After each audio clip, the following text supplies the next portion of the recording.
Okay, a ball is thrown from the top of a building P with an initial horizontal speed of v as shown in figure 3. The ball reaches the top of another building Q after 1.8 seconds. The height of building P is 100 meter. So first part, we are going to find or calculate initial speed v of the ball. Okay, this is a projectile problem under free fall motion. So in the free fall or projectile motion, the component of velocity in the x directions remain constant, whereas the velocity component in the y direction increases. So Vx is equal to V and a constant. So for the first part of the question, we need only consider the x component of the motion. So to determine the initial speed v, we can make use of this formula where the displacement in the x component x is equal to velocity in the x component multiplied by the time it takes to cover that x distance displacement.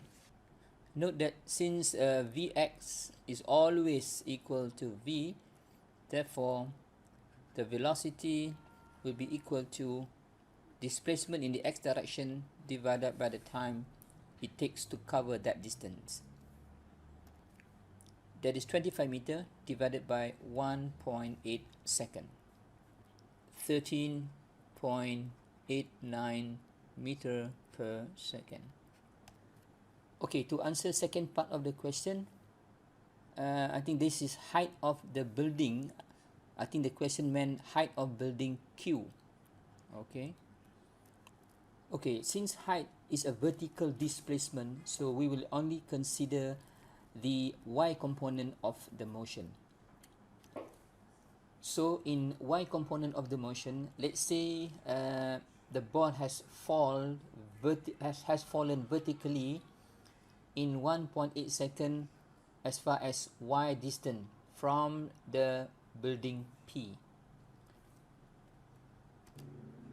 and the initial y component of velocity from the top of building P is 0. So Vy0 is 0.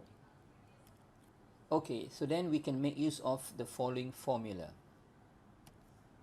S is displacement equal to initial velocity time plus half acceleration multiplied by t squared.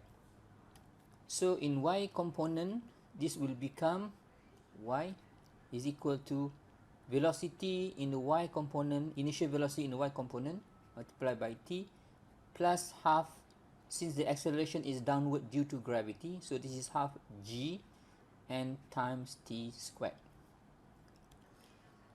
So we plug in all the numbers for velocity, time and g. So this would come out to be 15.89 meter.